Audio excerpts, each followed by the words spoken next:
चलिए हम लोग आज की क्लास स्टार्ट करते हैं। और हम लोग जैसा कि 12th एनसीईआरटी का मनी एंड बैंकिंग टॉपिक देख रहे थे। 12th एनसीईआरटी का जो टॉपिक मनी एंड बैंकिंग आपका चल रहा था,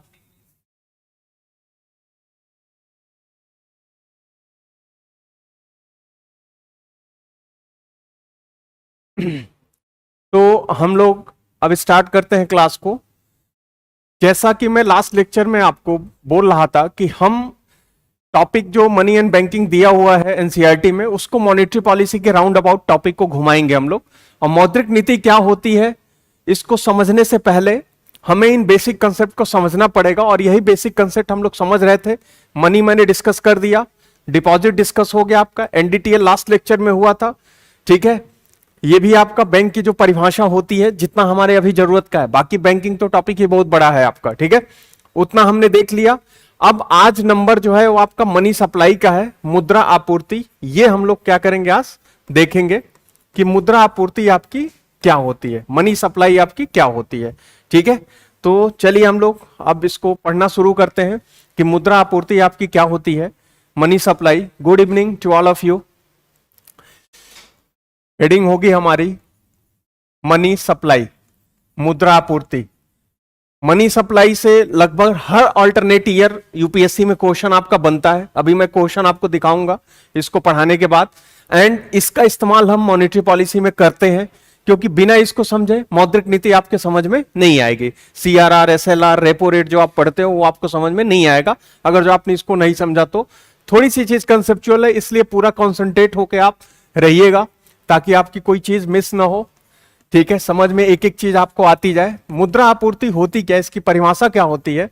टोटल क्वांटिटी ऑफ मनी या total sum of money at a particular instant among the public is called money supply, ठीक है।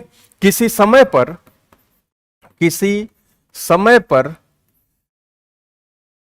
पर लोगों के बीच मुद्रा की कुल मात्रा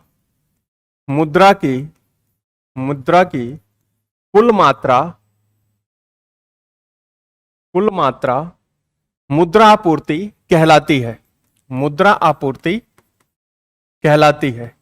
टोटल सम या quantity of money at a particular instant among the public is called money supply, मुद्रा आपूर्ति कहलाती है।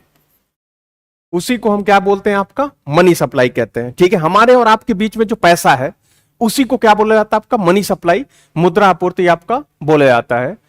तो उसी को हम क्या कहते हैं, मुद्रा आपूर्ति। जैसे हमारे और आपके बीच में जो पैसा है वही क्या कहलाता है, आपका मनी सप्लाई कहलाता है, मुद्रा आपूर्ति आपका कहलाता है, ठीक है। इसको मेजर कौन करता है, तो it is measured by central bank of the country. इसका जो मापन होता है देश के केंद्रीय बैंक द्वारा किया जाता है। हमारी केंद्रीय बैंक कौन है, आपकी आरबीआई है, रिजर्व बैंक ऑफ इंडिया है, ठीक है।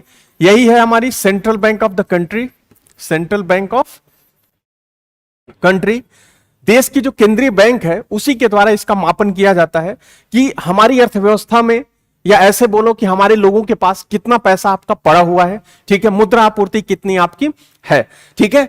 ये कौन मेजर करता है, आपकी आरबीआई मेजर करती है। जो जिस देश की मनी सप्लाई मेजर होगी वहां की जो भी सेंट्रल बैंक होगी वही मनी सप्लाई को क्या करती है, मेजर करती है। तो हमारी जो सेंट्रल बैंक है आरबीआई है, वही मुद्रा आपूर्ति को क्या करती है, आपकी मेजर करती है। तो अब आपकी बात आती है कि जो मुद्रा आपूर्ति होती है वो कैसे आरबीआई मेजर करती है, ठीक है, कैसे आरबीआई उसका मापन करती है उस मुद्रा आपूर्ति का।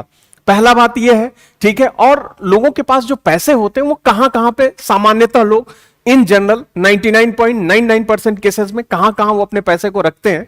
तो हम अपने पैसे को सामान्यतः कहां रखते हैं, ठीक है। तो यहां पे डेफिनेशन में देखना, लोगों के पास, लोगों के बीच, ठीक है, total quantity of money at a particular instant among the public is called money supply. यहां पे जो पब्लिक का मतलब है, यहां पे पब्लिक का जो मतलब होता है अमंग द पब्लिक, पब्लिक जो लोगों की बात की गई, इसका मतलब क्या होता है, हाउस होल्ड होता है, ठीक है, हाउस होल्ड होता है, ठीक है, हाउस होल्ड होता है आपका, ठीक। अब दूसरा पब्लिक में कौन आता है, फर्म आती है, ठीक है। जितनी भी फर्म है, जैसे उत्पादन कर रही है फर्म, ठीक, वो क्या होंगी आपकी, आती हैं। फिर तीसरे पे कौन आता है पब्लिक में आपका, तो इंस्टीट्यूशन आते हैं, संस्थाएं आती हैं। इन सबको हम क्या बोलते हैं यहां पे, पब्लिक बोलते हैं। पब्लिक का मतलब केवल आम आदमी यहां पे नहीं हुआ, इकोनॉमिक्स में और यहां पे जब हम पढ़ेंगे तो पब्लिक का मतलब, पब्लिक में तीन चीजें क्या होंगी आपकी, आएंगी। पहला होगा हाउस होल्ड, भाई एक परिवार हो गया, वो भी पब्लिक में आपका काउंट होगा। जो फर्म होती हैं, जो चीजों को बनाती हैं, तमाम संस्थाएं हैं आपकी, जो जैसे आपकी बैंक हो गए, ठीक है, और भी तमाम इंस्टीट्यूशन है जो इकोनॉमी में, जो अर्थव्यवस्था में क्या करते हैं, आपके काम करते हैं। ठीक है, तो ये सब मिलके क्या बनाते हैं, आपके पब्लिक बनाते हैं। तो वही बोला जा रहा है कि पब्लिक के बीच मतलब इन लोगों के पास जो भी पैसा होता है, वही मनी सप्लाई, वही मुद्रा आपूर्ति क्या होती है आपकी, कहलाती है। तो यहीं से अब आपको आंसर मिलेगा कि लोग अपने पैसे को कहां पे रखते हैं। जैसे आरबीआई मनी सप्लाई मेजर करती है, मुद्रा आपूर्ति का मापन करती है, तो कैसे करेगी, तो लोगों के पास पैसे जो है उन्हीं से क्या करेगी, आपकी मेजर करेगी। अब लोगों के पास जो पैसे होते हैं वो कहां कहां पे होते हैं, तो लोग अपने पैसे को मुख्यतः तीन जगह पे क्या करते हैं, आपके रखते हैं। या ऐसे समझो कि आरबीआई जब मुद्रा आपूर्ति का मापन करने जाएगी तो किन किन पैसों को उठा के क्या करेगी, वो जोड़ेगी। तो पहला जो होगा आपका, वो होगा आपका currency with public, currency with public. लोगों के पास करेंसी, इसको आरबीआई उठाएगी। फिर deposit with bank, deposit with bank, bank के पास जमा, ठीक है। अगला जो होगा आपका डिपॉजिट विथ पोस्ट ऑफिस, यानी पोस्ट ऑफिस में जो लोगों का पैसा आपका पड़ा हुआ है, ठीक है। अब करेंसी विथ पब्लिक में तीनों लोग आ जाएंगे, हाउस होल्ड भी आ जाएगा, फर्म कंपनीज जो हैं वो भी आ जाएंगी, तमाम संस्थाएं जो काम करती हैं वो भी क्या होंगी, यहां पे आपकी आ जाएंगी। जैसे कॉलेज है, हॉस्पिटल है, ये सब इंस्टीट्यूशन में क्या होंगे, आपके कंसीडर हो जाएंगे, ठीक है। तो इन्हीं तीनों जगहों का पैसा उठा के आरबीआई क्या करती है, जोड़ती है। अब पूरी अर्थव्यवस्था की मनी सप्लाई मुद्रा आपूर्ति क्या होगी आपकी, पता चल जाएगी। अभी मैं फार्मूले पे नहीं आ रहा हूं, कभी आपने M1 M2 M3 करके देखा होगा, अभी उस फार्मूले पे नहीं आ रहा हूं। बस आपको मनी सप्लाई की जो परिभाषा है, जो डेफिनेशन है, वही मैं आपको यहां पे बताने का कोशिश कर रहा हूं। तो लोगों के पास जो पैसे हैं उनको जो उठाया, तो लोगों के पास करेंसी का मतलब यहां पे क्या हुआ, नोट और कॉइन, ठीक है। करेंसी का मतलब, जब भी करेंसी वर्ड लिखा जाए तो इसका एक ही मतलब होता है, नोट और कॉइन। नोट और सिक्के को ही हम क्या बोलते हैं, आपका करेंसी बोलते हैं, ठीक है। तो लोगों के पास जो करेंसी आपकी पड़ी हुई है, जो हाउस होल्ड में पैसा है आपका, वो हो गया, उसको उठाया, ठीक है।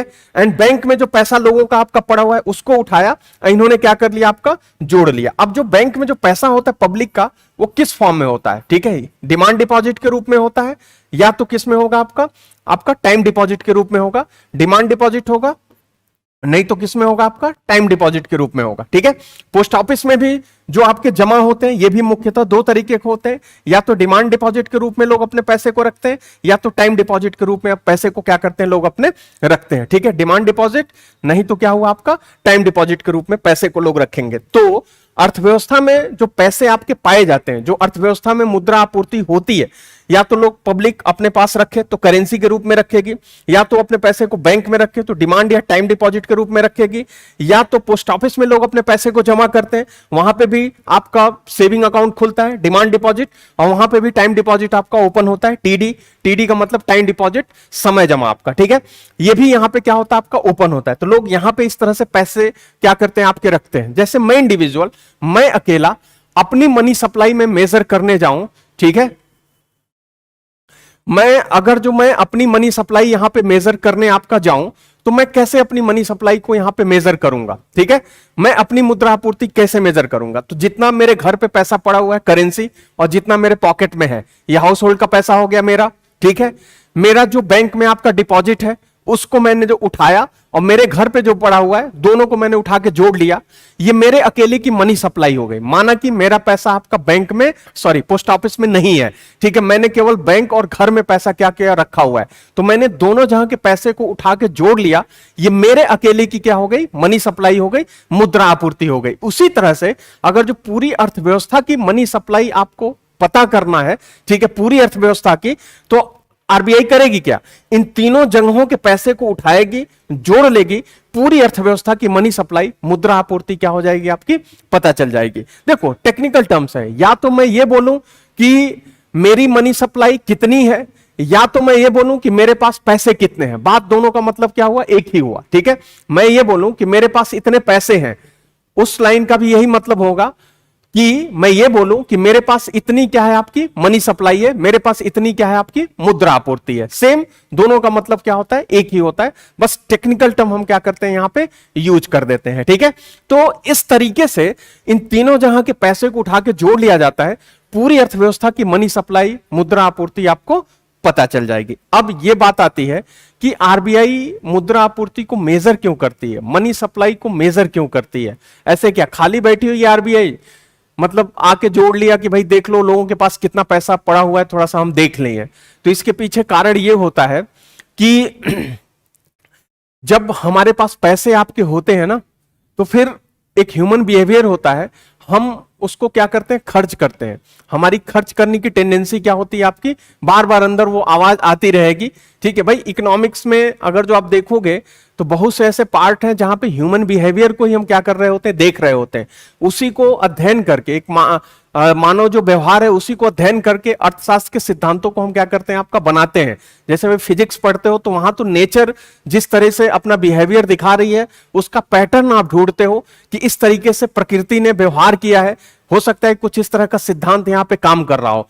वही चीज इकोनॉमिक्स में जब आते हो तो इकोनॉमिक्स में ह्यूमन आदमियों को देखते हो, ठीक है, और फिर उनकी क्या जरूरतें हैं, उनके हिसाब से अर्थशास्त्र में सिद्धांत क्या होते हैं आपके तय किए जाते हैं, बनाए जाते हैं। ठीक है, तो जैसे अगर जो हमारे पास पैसे आपके ही पास कहीं से 15-20 हजार रुपए आपका आ जाए, ठीक है, तो दिमाग में आपके घूमना शुरू हो जाएगा क्या खरीदें। जैसे मान लो कि आपके पास 15,000 रुपए आ गए, अब आपके हाथ में एक मोबाइल पड़ा हुआ था, ठीक, आपने मोबाइल देखा, मोबाइल काम कर रहा है, लेकिन तुरंत दिमाग में यह आ जाएगा कि रेडमी का भी एक नया क्या हुआ है आपका ब्रांड आया है, ठीक है, नोट 11, नोट 10 आपका क्या हो गया, मार्केट में आ गया है, क्यों ना उसको क्या करें, इस 15,000 रुपए से खरीद लें।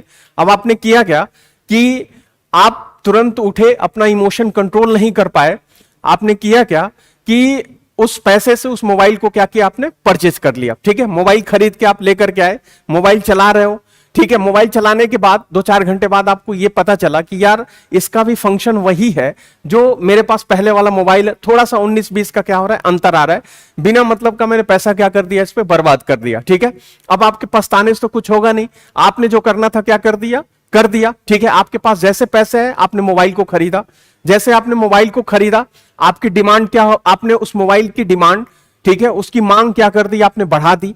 अब जैसे आप उसकी मांग बढ़ाओगे, तुरंत दुकानदार सोचेगा क्या कि क्यों ना यार मोबाइल का डिमांड बढ़ा हुआ है, क्यों ना 200-400 प्राइस को क्या करे, मूल्य को बढ़ा दे। जैसे वो मूल्य को बढ़ाएगा, महंगाई मतलब बढ़ी, और जब एक जेन्युइन आदमी उस मोबाइल को खरीदने जाएगा तो उसको वही मोबाइल 200-400 रुपया महंगा क्या हुआ आपका मिला, यानी महंगाई क्या हो गई आपकी, बढ़ गई। ठीक है, आपके पास जैसे ही पैसे आएंगे आपके, तुरंत इन्फ्लेशन, आप तुरंत चीजों की डिमांड को बढ़ाते हो, महंगाई क्या हो जाती है आपकी, बढ़ जाती है। ठीक है, तो आरबीआई करती क्या है कि अब कहोगे कि सर यहां पे मनी सप्लाई का और उस महंगाई का क्या लेना देना है, तो मनी सप्लाई का यह लेना देना है कि जैसे आपके पास पैसे आए, मतलब मुद्रा आपूर्ति, मनी सप्लाई क्या हो गई आपकी, बढ़ी, और आपने चीजों को खरीदना शुरू किया। जैसे अब यहां पे देखिए कि मैंने अभी आपको बताया क्या कि जैसे मुद्रा आपूर्ति आपकी क्या होगी, बढ़ेगी, मनी सप्लाई बढ़ेगी, लोग चीजों की मांग करेंगे, और तुरंत महंगाई क्या होगी आपकी, बढ़ जाएगी। ठीक है, डिमांड बढ़ेगी, महंगाई क्या होगी आपकी, बढ़ जाएगी। तो आप कहोगे कि फिर आरबीआई यहां से कैसे महंगाई को कंट्रोल करती है, कैसे मुद्रा आपूर्ति को नियंत्रित करते हुए महंगाई को कैसे कंट्रोल करती है। भाई देखो, अल्पकाल में महंगाई को कंट्रोल करना किसका काम है, अल्पकाल में महंगाई को कंट्रोल करना किसका काम है। हाँ, अब क्या है आपका यार यहां पे कि कैसे आरबीआई मुद्रा आपूर्ति को नियंत्रित करते हुए महंगाई को नियंत्रित करती है। तो मैंने आपको बोला क्या यहां पे कि आरबीआई का जो काम है वो महंगाई को नियंत्रित करना है, ये एक काम आरबीआई का बता रहा हूं, और भी काम है। यहां पे जो टारगेटेड है क्या आपका, महंगाई को नियंत्रित करना। ये संसद ने एक तरह से आरबीआई को रिस्पॉन्सिबिलिटी दे रखा है कि अल्पकाल में तुम महंगाई को क्या करोगे, नियंत्रित करोगे। ठीक है, ऐसा नहीं है, भारत सरकार भी महंगाई को नियंत्रित करती है, लेकिन अल्पकाल में जो टारगेटेड काम होता है आरबीआई का वो इन्फ्लेशन को कंट्रोल करना। और भी फंक्शन है, वो एक एक करके क्या होंगे आपके, धीरे धीरे आएंगे। वो महंगाई को क्या करती है, कंट्रोल करती है। तो कैसे आरबीआई इस मुद्रा आपूर्ति, मतलब लोगों के पास जो पैसे हैं उनको प्रभावित करते हुए महंगाई को कैसे नियंत्रित करती है, थोड़ा सा मैं इसको एक ग्लिम्स के थ्रू, एक एग्जांपल के थ्रू समझाऊं, ताकि आपको ये चीज समझ में आ जाए कि ये सारी चीजें क्यों हो रही हैं। जैसे देखोगे आप यहां पे, ये जो पैसे हैं पब्लिक के पास, करेंसी विद पब्लिक, ठीक है, बैंक के पास जो लोगों के पैसे पड़े हुए हैं, और लोगों के पैसे जो पोस्ट ऑफिस के पास पड़े हुए हैं, यही तीनों जोड़ के पूरी अर्थव्यवस्था की मनी सप्लाई आपकी क्या होती है, पता चलती है। ठीक है, तो अब देखो यहां पे ये जो तीनों पैसे आप देख रहे हैं ना, इन तीनों की अपनी अपनी क्या होती है, तरलता होती है, लिक्विडिटी होती है। ठीक है, लिक्विडिटी, तरलता होती है। ठीक है, अब तरलता का जो टेक्निकल मीनिंग होती है, तरलता की जो टेक्निकल मीनिंग होती है वो ये होती है कि जो संपत्ति, जो एसेट जल्दी कैश में कन्वर्ट हो जाए, उसी को हम क्या बोलते हैं, सबसे ज्यादा तरल मानते हैं। ठीक है, उसको हम सबसे ज्यादा तरल क्या करते हैं, आपका मानते हैं। जो संपत्ति कैश में आसानी से क्या हो जाए, नगद में आसानी से कन्वर्ट हो जाए, उसको सबसे तरल माना जाता है। तरल का मतलब ये नहीं कि रखोगे तो बह जाएगा, इसका मतलब ये होता है जो सबसे जल्दी कैश में क्या हो जाए, आपका कन्वर्ट हो जाए। तो जैसे करेंसी विद पब्लिक है, तो ये तो लोगों के पास कैश में ही होगा, नोट और कॉइन के रूप में होगा, ये तो वैसे ही तरल है, और पैसा खुद में संपत्ति हो गया यहां पे। लेकिन जब बैंक में आप पैसा जमा करते हो तो आपका एसेट बन जाता है। मैं आपको इससे पहले वाले लेक्चर में समझा चुका हूं कि जब आप बैंक में पैसा जमा करते हो तो आपकी संपत्ति होती है, और बैंक के लिए क्या बनता है, वो लायबिलिटी बनता है, दायित्व बनता है। तो आपने जब बैंक में पैसा जमा किया है, डिपॉजिट किया है, तो डिपॉजिट दो तरीके के होते हैं आपके, एक डिमांड डिपॉजिट, दूसरा क्या होता है आपका, टाइम डिपॉजिट यहां पे होता है। ठीक है, मांग जमा और समय जमा। तो जो भी आपके बैंक में पैसा आपका जमा है, ठीक है, वो आपकी क्या होगी, संपत्ति हो गई। तो आप यहां ध्यान से देखो कि मांग जमा में और समय जमा में कौन जल्दी कैश में कन्वर्ट हो जाएगा। आप खुद सोच के देखोगे तो मांग जमा जल्दी कैश में कन्वर्ट हो जाएगा। ठीक है, क्यों, क्योंकि आप वहां पे क्या करोगे कि एटीएम है आपके पास, जाके तुरंत एटीएम से पैसा निकाल लोगे। वो जो मांग जमा आपका सेविंग अकाउंट था, बचत खाते में पैसा था, वो तुरंत क्या हो गया, आपका कन्वर्ट हो गया। ठीक है, आपने उस पैसे को निकाल लिया। या आपने किया क्या कि चेक जारी कर दिया, पैसा तुरंत कैश में क्या हो गया, कन्वर्ट हो गया। तो डिमांड डिपॉजिट ज्यादा तरल है, टाइम डिपॉजिट क्या आपका कम तरल है।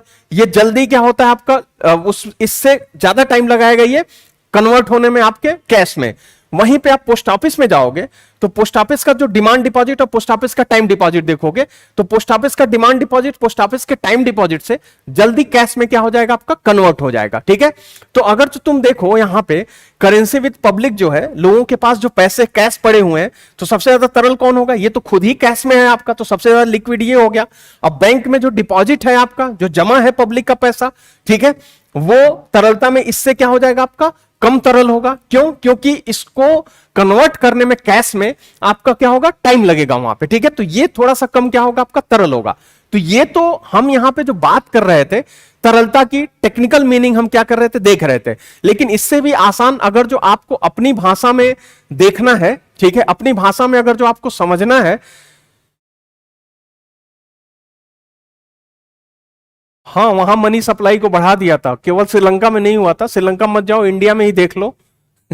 इंडिया में ही आपका कोविड के दौरान मनी सप्लाई बढ़ा दी गई थी, उसी को अब फिर से वापस लिया जा रहा है, मुद्रा आपूर्ति को घटाया जा रहा है, क्योंकि महंगाई बहुत ज्यादा बढ़ गई है, हाथ से निकल गई है। वो सब चीजें एक एक करके आएंगी जब आप थोड़ा सा पेशेंस के साथ आप सुनोगे तो। ठीक है, तो यहां पे जो आप पैसे देख रहे हो, अगर जो आसान भाषा में मैं बोलूं, जो पैसा जल्दी खर्च हो जाए ना, वो सबसे ज्यादा तरल क्या होता है, आपका माना जाता है। ये आप अपनी समझने के लिए सबसे आसान डेफिनेशन ले सकते हो कि जो पैसा जल्दी क्या हो जाए, आपका खर्च हो जाए, उसको आप सबसे तरल क्या कर सकते हो, मान सकते हो। जैसे कैश है आपका, अगर जो आपके पास नगद पड़ा हुआ है रुपया, तो वो सबसे ज्यादा क्या होता है, तरल होता है, सबसे आसानी से वो खर्च हो जाएगा आपका।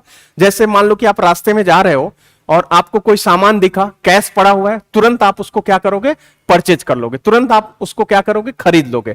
वहीं पे अगर जो आपके पास बचत खाते में पैसा पड़ा हुआ है, डिमांड डिपॉजिट आपका है, और आपके पास बचत खाते में पैसे हैं, और आपके पास उसके रिस्पेक्ट में क्या है, एटीएम कार्ड पड़ा हुआ है, एटीएम से आप पैसे को निकाल सकते हो। लेकिन अगर जो कैश नहीं है और एटीएम आपके पास पड़ा हुआ है, तो आप थोड़ा सा वहां पे क्या करोगे, सोचोगे। ठीक है, वहां पे आप थोड़ा सा सोचोगे कि यार कौन जाएगा एटीएम इतनी धूप में।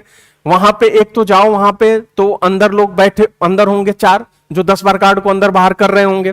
ठीक है, और 2-4 बाहर क्या होंगे, आपके खड़े होंगे, तो बड़ी लंबी लाइन लगेगी। कभी और क्या करेंगे, हम परचेज कर लेंगे, खरीद लेंगे चीजों को। ठीक है, यानी वहीं पे देखो, अगर जो सेविंग अकाउंट में है तो थोड़ा सा खर्च करने में आप हिचकिचाते हो। ठीक है, थोड़ा सा हिचकिचाओगे। लेकिन टाइम डिपॉजिट अगर जो है वही मांग जमा से ऊपर आओगे, टाइम डिपॉजिट, तो इसको तो भाई कोई ऐसा ही बेवड़ा होगा, ठीक है, जो छोटे मोटे काम के लिए आप उसको क्या करोगे, ब्रेक कर दोगे। ठीक है, छोटे मोटे काम के लिए आप अपना एफडी क्या करोगे, आप ब्रेक करोगे। ठीक है, तो ऐसा कोई ही मिलेगा आपका बहुत गिना चुना कि वो ये तरह का काम करेगा। यानी जो टाइम डिपॉजिट है उसके खर्च होने की जो प्रोबेबिलिटी होती है, जो प्रायिकता होती है, वो सबसे क्या होती है, आपकी कम होती है। बहुत कम क्या होगी उसकी, आपकी प्रायिकता होती है उसके खर्च होने की। ठीक है, तो जो डिमांड डिपॉजिट है ये ज्यादा लिक्विड है, जो टाइम डिपॉजिट है ये क्या है, आपका कम लिक्विड है। तो मैंने आपको बोला कि आप अपने समझने के लिए ऐसा कुछ कॉन्सेप्ट बना लेना दिमाग में कि जो पैसा जल्दी खर्च हो जाए वो क्या होता है, आपका ज्यादा लिक्विड होता है। अब देखो यहां पे जब आरबीआई मनी सप्लाई को मेजर करती है, मुद्रा आपूर्ति का मापन करती है, तो ये जो तीनों जगह के पैसे को उठाती है, तो ये तीनों जगह का जो पैसा है ये ना, ये 3 डब्बे आपके हैं। यहां पे क्या है, आपका 3 डब्बा है। ये तीनों जगह का पैसा जो है ये क्या है, आपका 3 डब्बा है। ठीक है, तो जब आरबीआई इन तीनों डब्बों को कैलकुलेट करती है कि करेंसी विद पब्लिक कितना है, बैंक के पास डिपॉजिट पब्लिक का कितना है, और पब्लिक का जो पोस्ट ऑफिस में जो पैसा पड़ा हुआ है वो कितना है, जब वो तीनों डब्बों को देखती है, अगर जो पब्लिक के साथ पैसा उसको बढ़ा हुआ ज्यादा दिख गया, इस डब्बे में ज्यादा पैसा उसको दिखा, तो आरबीआई का टेंशन बढ़ना शुरू हो जाता है। कारण यह है कि ये जो डब्बा है ये बहुत खतरनाक होता है। अगर जो कैश ज्यादा हुआ मार्केट में, तो लोग क्या करते हैं आपका, कि बहुत ज्यादा खर्च करना शुरू करते हैं। अच्छा, बहुत ज्यादा वो खर्च करना आपका शुरू करेंगे, क्योंकि ये सबसे ज्यादा लिक्विड है, आसानी से खर्च हो जाता है। जब उसको खर्च करेंगे तो कोई चीज ही खरीदेंगे, या तो वस्तु खरीदेंगे या तो सेवा खरीदेंगे। ठीक है, इन्हीं दोनों में से कोई चीज परचेज करेंगे। इनकी डिमांड क्या होगी, आपकी मांग क्या होगी, आपकी बढ़ेगी। ठीक है, जब मांग ये बढ़ाएंगे, खर्च करेंगे तो मांग बढ़ेगी, तुरंत महंगाई क्या हो जाएगी, आपकी बढ़ जाएगी। ठीक है, तो ये रहा आपका क्या, कि जब आरबीआई इनको मेजर करती है तो तीनों डब्बों को देखती है कहां पे पैसे आपके ज्यादा है। ठीक है, अब ज्यादा लिक्विड वाले डब्बे में पैसा बढ़ा तो आरबीआई का टेंशन क्या होगा, आपका बढ़ेगा। आरबीआई की दिक्कत क्या होगी, आपकी बढ़ेगी। ठीक है, अब जब आरबीआई की दिक्कत बढ़ेगी तो आरबीआई करती क्या है कि थोड़ा सा बैंक का जो ब्याज दर है उसको बढ़ा लेती है। तो यहां पे क्या है आपका, कि 3 डब्बे हैं। ठीक है, अगर जो मान लो कि इस डब्बे में पैसे की मात्रा बढ़ रही है तो आरबीआई का टेंशन बढ़ेगा, क्योंकि ये सबसे ज्यादा लिक्विड होता है, खर्च होगी, मांग बढ़ेगी, महंगाई क्या हो जाएगी, बढ़ जाएगी। तो आरबीआई करती क्या है, थोड़ी सी ब्याज दर अपना क्या करती है, बढ़ा लेती है। थोड़ा सा इंटरेस्ट रेट क्या करती है, आपकी बढ़ा लेती है। ठीक है, और जैसे ही आरबीआई ब्याज दर बढ़ाएगी, लोगों के पास जो करेंसी में पैसा आपका पड़ा हुआ है तुरंत उठा के बैंक में क्या करेंगे, आपका डिपॉजिट करेंगे, टाइम डिपॉजिट कर देंगे आपका, क्योंकि इंटरेस्ट ज्यादा मिल रहा है। और जब वो पैसा बैंक में आ जाएगा तो खर्च होगा नहीं, खर्च नहीं होगा तो मांग कम होगी, मांग कम होगी तो महंगाई तुरंत क्या हो जाएगी आपकी। ठीक है, तुरंत वहां पे कंट्रोल हो जाएगी। तो इस तरीके से आरबीआई मौद्रिक नीति का इस्तेमाल करके, ठीक है, महंगाई को नियंत्रित करने का प्रयास करती है। मैंने बस एक ग्लिम्स दिया है या झलक दिया है, अभी एक्चुअल चीज आपको पूरी आगे पता चलेगी किस तरह से आरबीआई महंगाई को क्या करती है, आपकी कंट्रोल करती है, इन्फ्लेशन को आपकी नियंत्रित करती है इस मॉनेटरी पॉलिसी, मौद्रिक नीति के द्वारा, जो हम लोग आगे क्या करेंगे, पढ़ेंगे। ठीक है, तो अब यहां पे थोड़ा सा आपको एक चीज क्लियर हुआ होगा कि आरबीआई मुद्रा आपूर्ति का मापन क्यों करती है, क्योंकि उसको अमाउंट तो पता चल जाए कहां पे कितना अमाउंट है। भाई अगर जो डॉक्टर के पास आप जाते हो तो पहले डॉक्टर डायग्नोज करते हैं कि आपको किस तरह की बीमारी है, तब उसके बाद वो आपको मेडिसिन दवाई वहां पे लिखते हैं। ठीक है, अदरवाइज उनको कुछ पता ही नहीं चले, ठीक प्रॉब्लम कहीं और है बॉडी के पार्ट में और दवाई किसी और चीज की चल रही, तो फिर दिक्कत हो जाएगी, आपका इलाज प्रॉपर नहीं हो पाएगा। तो यहां पे इकोनॉमी में महंगाई को नियंत्रित करने के लिए आरबीआई जो यहां पे इलाज करती है, अब ऐसा तो है नहीं कि आज मोबाइल का रेट बढ़ रहा है तो आरबीआई आज मोबाइल बेचना शुरू कर दे, कल आपके आलू प्याज की कीमत बढ़े तो कल वो आलू प्याज बेचना शुरू कर दे। तो आरबीआई के पास सबसे बड़ा वेपन होता है कि वो मुद्रा आपूर्ति, मनी सप्लाई को नियंत्रित कर सकती है, उसकी मोड को चेंज करती है। ऐसा नहीं कि वो आपका पैसा आपसे छीन लेती है कि आप खर्च ना करो, बस उस पैसे का मोड क्या होता है वो चेंज कर देती है। जैसे मोड आपका चेंज होता है, ठीक है, तुरंत मांग कम होती है और महंगाई तुरंत क्या होगी आपकी, कंट्रोल हो जाएगी। ठीक है, तो इस तरीके से ये आरबीआई क्या करती है, मनी सप्लाई को यहां पे नियंत्रित करती है। अब बताइए यहां पे मनी सप्लाई की परिभाषा अभी मैंने केवल बताई है। मनी सप्लाई का मापन एक्चुअली कैसे होता है, वो फार्मूला, वो मैथमेटिकल चीज अभी मैंने आपको नहीं बताया है, बस केवल परिभाषा बताया हूं। और मुद्रा आपूर्ति का मापन क्यों करते हो ये मैंने कारण आपको बताया। अब किसी को कोई भी प्रॉब्लम हो तो आप पूछ सकते हो। मुद्रास्फीति क्या होती है, जब वस्तु और सेवाओं का मूल्य बढ़ जाए और मुद्रा का मूल्य कम हो जाए तो उसी को कहते हैं मुद्रास्फीति। जो चीज पहले 5 रुपए की मिल रही थी अब 10 रुपए की मिले, यानी मनी की वैल्यू कम हो गई, उस चीज की वैल्यू बढ़ गई, तभी तो वो चीज ज्यादा पैसे में आपको मिल रही है।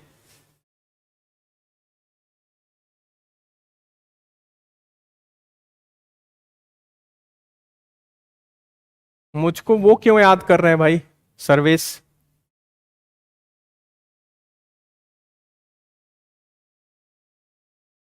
अब हम आगे बढ़ते हैं। अब अगली हेडिंग होती है आपकी मेजर ऑफ मनी सप्लाई, मुद्रा आपूर्ति का मापन। मुद्रा आपूर्ति का मापन, चूंकि समय मेरे पास अब कम है इसलिए मैं इसको जो पीडीएफ है इसी के थ्रू मैं आपको समझा दे रहा हूं। ठीक है, क्योंकि एक ये कंसेप्ट अगर जो आज क्लियर नहीं हुआ तो फिर कल दिक्कत हो जाएगी, कुछ समझ में नहीं आएगा आपके। हाँ, अब मेजर ऑफ मनी सप्लाई, मुद्रा आपूर्ति का मापन आरबीआई करती है। मुद्रा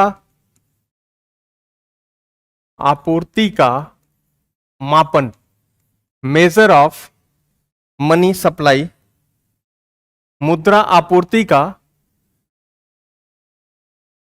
मुद्रा के प्रयोग से वस्तु के विनिमय में सहूलियत कैसे आती है, ये सब पिछले लेक्चर्स में हो चुके हैं। अमरजीत, वहां जाके आप लेक्चर देखिए, आपको समझ में आ जाएगा। नहीं, अभी मुद्रास्फीति का टॉपिक नहीं हुआ है। मुद्रा आपूर्ति का मापन अब कैसे आरबीआई करती है, ये तो मैंने आपको जो बताया था यहां पे, ये जो था आपका एक तरह से मैंने आपको लेमन लैंग्वेज में, नॉन टेक्निकल आपको यहां पे चीजें आपके सामने रखी कि लोग अपने पैसे को कहां पे रखते हैं।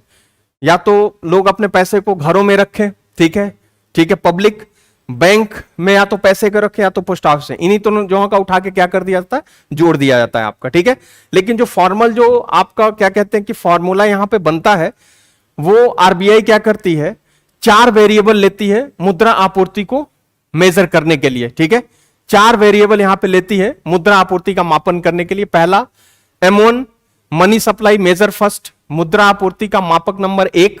दूसरा M2 money supply major second. अभी भी मैं बोल रहा हूं, जो लोग इस लेक्चर में है पिछला लेक्चर देख के इसको देखना, फिर समझ में आपको आ जाएगा। ठीक है, तीसरा है M3 money supply major third, मुद्रा आपूर्ति का मापक नंबर 3। चौथा है M4 मनी सप्लाई मेजर 4, मुद्रा आपूर्ति का मापक नंबर 4 आपका। ठीक है, ये 4 वेरिएबल लेती है आरबीआई। इन्हीं चारों के रिस्पेक्ट में मनी सप्लाई मुद्रा आपूर्ति को क्या करती है, मापित करती है, मेजर करती है, फार्मूला तैयार करती है। ये जो फार्मूला आप देख रहे हो आपके सामने जो है, ये 1977 में फार्मूला आपका बना था। 1977 में आरबीआई ने फार्मूले को बनाया था। देखो, फार्मूला आरबीआई ने पहली बार 1961 में बनाया था, 1961 में आरबीआई ने बनाया था। 1961 में फिर उसके बाद फार्मूला जो बनाया उसको आरबीआई यूज करती रही। फिर 1977 में आरबीआई ने दूसरा फार्मूला क्या किया आपका, बनाया 1977 में। ठीक है, 1977 में फार्मूला बना, फिर कमेटी बनी आपकी 1998 में। तीसरा जो फार्मूला मुद्रा आपूर्ति को मेजर करने के लिए आरबीआई ने बनाया, वो 1998 में क्या किया आपका, बनाया। ठीक है, 1998 का जो फार्मूला है वो भी आज के टाइम में यूज होता है, और 1977 का जो फार्मूला है ये भी क्या होता है आपका, यूज होता है। और 1961 का जो फार्मूला है 1961 का, ये भी फार्मूला आज के टाइम में क्या होगा आपका, यूज होता है। ठीक है, 1961 वाला भी फार्मूला। तो यहां पे जो M1 देख रहे हो ना, 1961 में आरबीआई ने केवल M1 को कैलकुलेट करने का फार्मूला क्या किया, बनाया। ठीक है, फिर आरबीआई ने दूसरा फार्मूला बनाया, ठीक, 1977 में। तो M1 को ही लिया साथ में, M1 के साथ M2 को भी लिया, M3 को भी लिया, M4 को लिया। ठीक है, 4 वेरिएबल आरबीआई ने 1977 में, एक पहले से चला आ रहा था, 3 और जोड़ दिया 1977 में। 1998 में जब आए तो इन्होंने इसका नाम बदल के एक NM1 रख दिया, NM2 रख दिया, NM3 क्या किया इन्होंने, रखा आपका 1998 में, और इसके साथ और 3 वेरिएबल ले लिया, L1, L2, L3। ठीक है, ये 3 वेरिएबल आपके लिए। अब देखो यहां पे जो 1998 वाला फॉर्मूला है, ये आपके एग्जाम में नहीं पूछा जाता है, और नहीं एनसीईआरटी ने भी इसको डिस्कस किया, क्योंकि एनसीईआरटी जो आपके सामने है 2006 वाली है, 2006 में वो लिखी गई थी, अभी अगली 2023 में आपकी आएगी। तो 1998 ही बन गया था फॉर्मूला आपका, लेकिन इसको एनसीईआरटी ने भी नहीं दिया, और तब से 22-23 साल हो गया, यूपीएससी ने भी उस पर क्वेश्चन नहीं बनाया। आरबीआई इसको यूज करती है, बट इस पे यूपीएससी ने भी क्वेश्चन नहीं बनाया, और आपके क्या कहते हैं कि एनसीईआरटी में भी नहीं दिया गया। अब 1977 वाला जो फॉर्मूला है, यही आपके एनसीईआरटी में भी है, ठीक, और यही आपके यूपीएससी में भी क्या होता है, पूछा जाता है। अभी 2020 में ही इस पे क्वेश्चन आपका फ्रेम हुआ था। तो हमें 1977 वाला ही फार्मूला पढ़ना है, इसी पे हमें फोकस करना है, इसको हमें देखना नहीं है। और 1977 वाले में 1961 वाला फार्मूला अपने आप क्या हो जाएगा, इंक्लूड हो जाएगा। तो 1977 को टारगेट करके हम लोग क्या करते हैं, आपका चलते हैं। अब हम लोग आगे बढ़ते हैं यहां पे कि आरबीआई ने 4 वेरिएबल लिए। अभी मैं कारण इसका बाद में दूंगा कि 4 वेरिएबल आरबीआई ने क्यों लिए मनी सप्लाई को मेजर करने का, क्योंकि मैं यहां पे आपको सिंपल बस बता दिया कि इन 3 जगहों के जो पैसे होते हैं आपके, यहां पे देखिए, इन्हीं 3 जगहों के पैसे होते हैं, यही टोटल कुल मनी सप्लाई, कुल मुद्रा आपूर्ति आपकी होती है। लेकिन यहां पे आरबीआई ने क्या किया, 4 वेरिएबल आपका लिया हुआ है। अब 4 वेरिएबल आरबीआई क्यों यहां पे कंसीडर करती है, उसका एक्सप्लेनेशन मैं लास्ट में दूंगा। बस अभी इतना मैं आपको बोल दे रहा हूं कि इसलिए 4 वेरिएबल लेती है कि ये चारों जो वेरिएबल है, चर राशियां हैं, ये चारों 4 जगह के पैसे हैं, ये चारों 4 डब्बे हैं। इनकी अपनी अपनी क्या होती है, तरलता होती है, लिक्विडिटी होती है। तरलता का मैं मतलब आपको पहले बताया, ये कि जो संपत्ति आसानी से कैश में रूपांतरित हो जाए, नगद में, वो क्या आ जाएगी, सबसे ज्यादा तरल मानी जाएगी। जैसे आपके पास यहां पे जैसे मान लो कि आपके पास मोबाइल है, तो मोबाइल आप ले जाके मार्केट में सेल करो, तुरंत कोई ना कोई खरीद लेगा, ठीक है। लेकिन वहीं पे आपके पास अगर जो किताब पड़ा हुआ है और किताब बेचोगे मार्केट में, तो किताब कोई नहीं खरीदेगा, वो कैश में कन्वर्ट आपका नहीं होगा, ठीक है। तो जो किताब है वो उसकी तरलता कम है, लेकिन वहीं पे मोबाइल की तरलता क्या हो गई, आपकी ज्यादा हो गई, ठीक। तो ये मैं तरलता की टेक्निकल तकनीकी वाला परिभाषा आपको बताया था, लेकिन तरलता की जो आसान परिभाषा मैंने ये बोला था आपको कि जो पैसा जल्दी खर्च हो जाए आपका, वो सबसे तरल, सबसे ज्यादा लिक्विड क्या होता है आपका, माना जाता है, ठीक है। जो सबसे ज्यादा पहले खर्च हो जाए आपका। तो मैंने आपको बताया कैश सबसे ज्यादा लिक्विड है, उसका एग्जांपल भी देकर के आपको समझाया कि आपके जेब में पैसा है तो तुरंत आप उसको क्या करोगे, खर्च कर दोगे। लेकिन बैंक में जमा है तो एक बार सोचोगे उसको निकाल के खर्च करने के लिए, ठीक है। तो बैंक का पैसा कम तरल है, वहीं पे आपके कैश का जो पड़ा हुआ, कैश के रूप में जो आपका पैसा है, वो क्या है, आपका ज्यादा तरल है, ठीक है। तो मैंने दोनों परिभाषा आपकी बताई कि आसान भाषा में भी समझ लीजिए, और फिर आप उसको टेक्निकल डेफिनेशन जो उससे पहले थी वो मैंने क्या क्या बताया। तो वही चीज यहां पे जो 4 वेरिएबल देख रहे हो ना, इन सब की अपनी अपनी तरलता होती है, लिक्विडिटी होती है, कौन पैसा जल्दी खर्च आपका हो जाएगा, इसीलिए 4 वेरिएबल आरबीआई यूज करती है। एक कारण और है कि हम देखते हैं कि डिपॉजिट जो जमा होते हैं वो कई तरह के होते हैं, मांग जमा भी है, समय जमा भी है, ठीक है। तो इतना जो है मांग जमा, जो समय जमा, ये सब जो चीजें आपकी होती हैं, अब जब मल्टीपल डिपॉजिट आपके पास होंगे तो उन पैसों और सबकी अपनी अपनी तरलता है, तो उनको दिखाने के लिए अलग अलग चर राशियां, यानी आप अपनी भाषा में समझो अलग अलग डब्बे आपको लेने पड़ेंगे, तभी वो चीज क्या होगी वहां पे समझ में आपकी आएगी।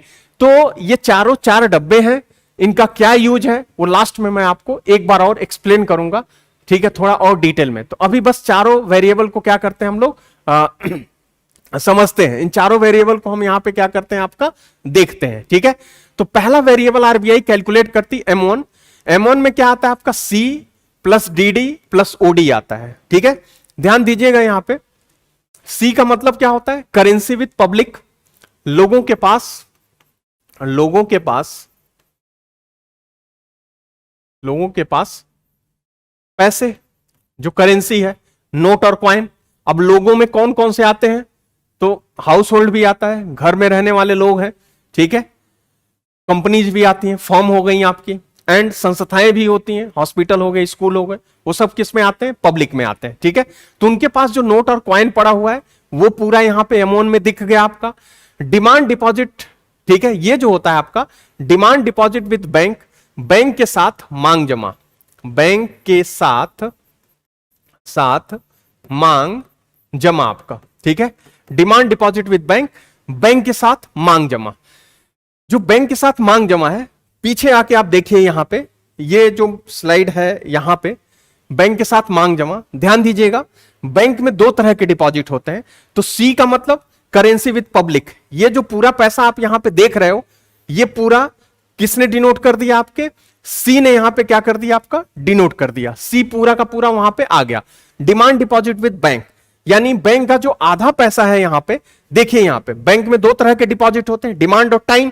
आधा वाला जो पैसा है वो M1 में क्या हो गया? दिख गया। प्लस आपका क्या है? ओडी है।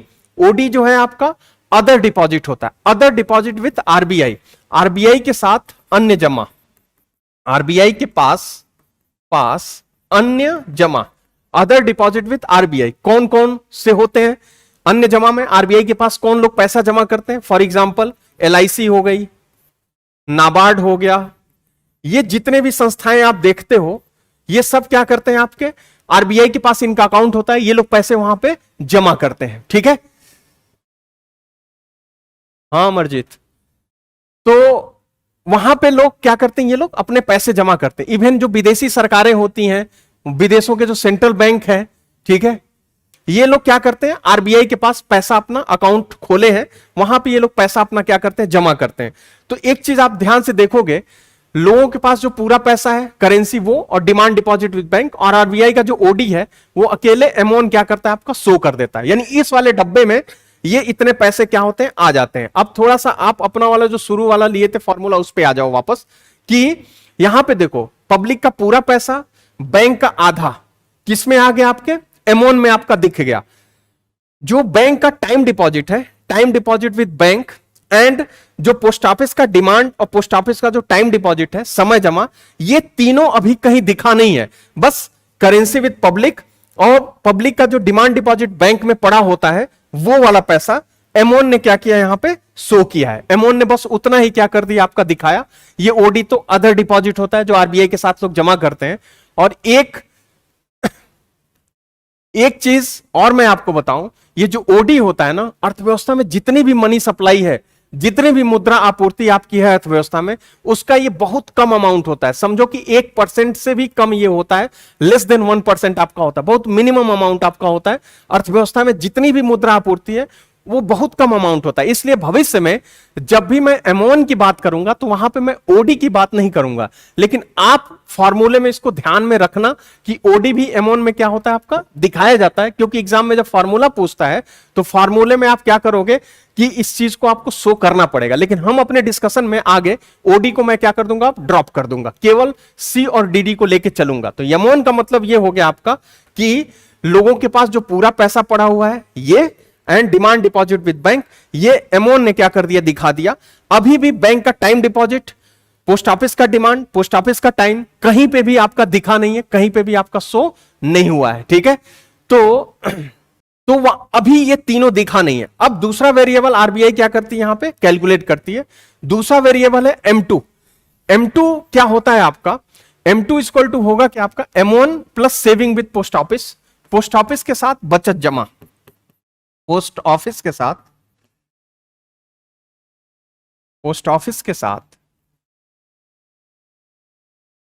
बचत जमा, पोस्ट ऑफिस के साथ बचत जमा आपका। ठीक है, पोस्ट ऑफिस के साथ बचत जमा, यानी ये जो आप देख रहे हो पोस्ट ऑफिस में दो तरह का डिपॉजिट मैंने आपको बताया था। पोस्ट ऑफिस में डिमांड डिपॉजिट भी होता है और पोस्ट ऑफिस में टाइम डिपॉजिट होता है। जो पोस्ट ऑफिस का डिमांड डिपॉजिट होता है यही पोस्ट ऑफिस का क्या कहलाता है? आपका बचत जमा आपका कहलाता है। ठीक है, तो ये जो पैसा है आपका ये यहां पे उस फार्मूले M2 में क्या हो गया आपका आ गया। तो अब M2 को थोड़ा सा ऑपरेट करके देखिए। M2 में क्या है, M1 है। M1 का मतलब क्या होता है, C प्लस DD। M1 को थोड़ा सा एक्सपेंड करोगे, ब्रेक करोगे, तो M1 इक्वल टू क्या है आपका, C प्लस DD। मैंने बोला था OD में छोड़ दूंगा क्योंकि पूरी मनी सप्लाई के बहुत कम परसेंटेज होता है, ठीक है।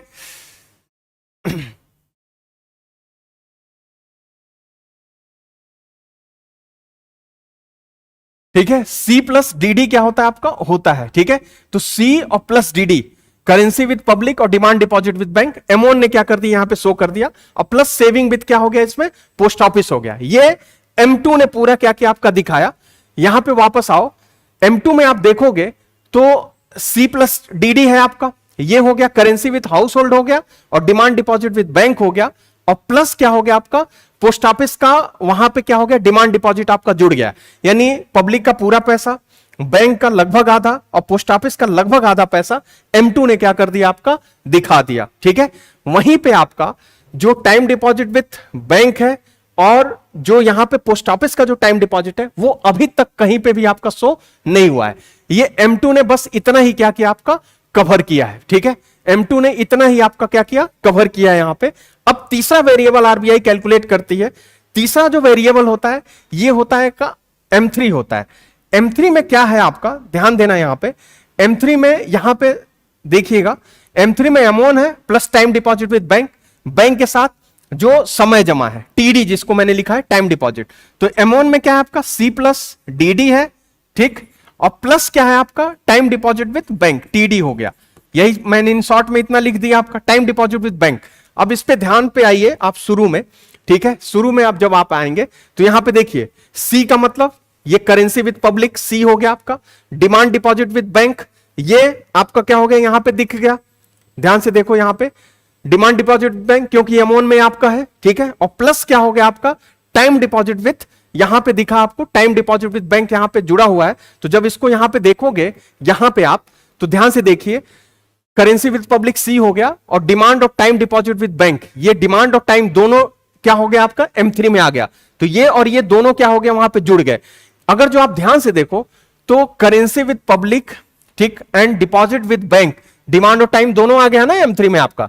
तो ये देखोगे आप तो करेंसी विद पब्लिक और डिमांड डिपॉजिट विद बैंक ये दोनों जोड़ के क्या बना देते हैं आपके, M3 क्या करते हैं आपके, बनाते हैं। यानी जो M3 है वो पब्लिक का पूरा पैसा और बैंक का पूरा पैसा अकेले M3 क्या करता है, यहां पे शो करता है। इस फार्मूले को आप ध्यान से यहां पे देख सकते हो।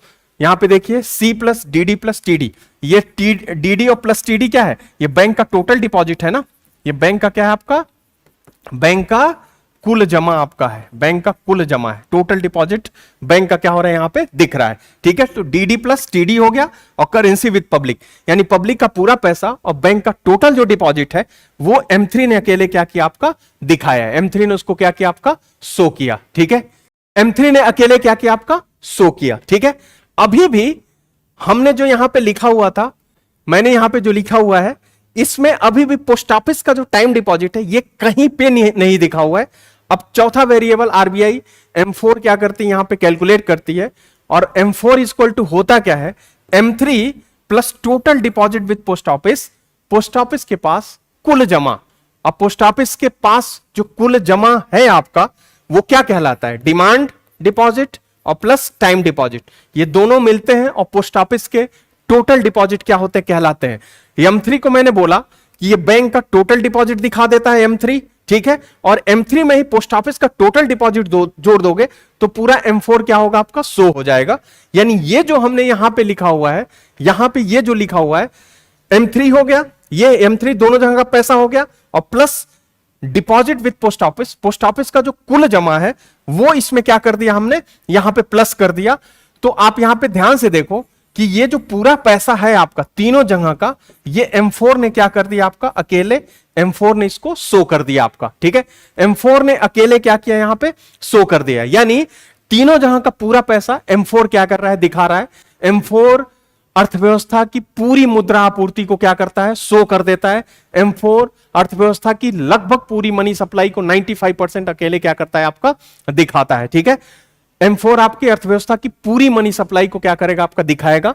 आरबीआई इस तरीके से ये जो चारों वेरिएबल है M1, M2, M3 and M4 क्या करती है आपकी, कैलकुलेट करती है।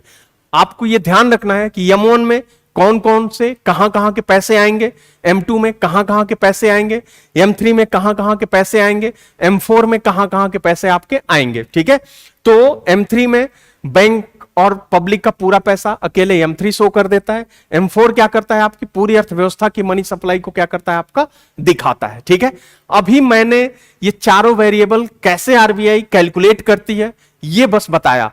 अभी इन चारों वेरिएबल का नाम क्या होता है, ठीक है, इनका यूज क्या है, ये चार क्यों कैलकुलेट किए जाते हैं आपके, इसका आंसर देना अभी बाकी है।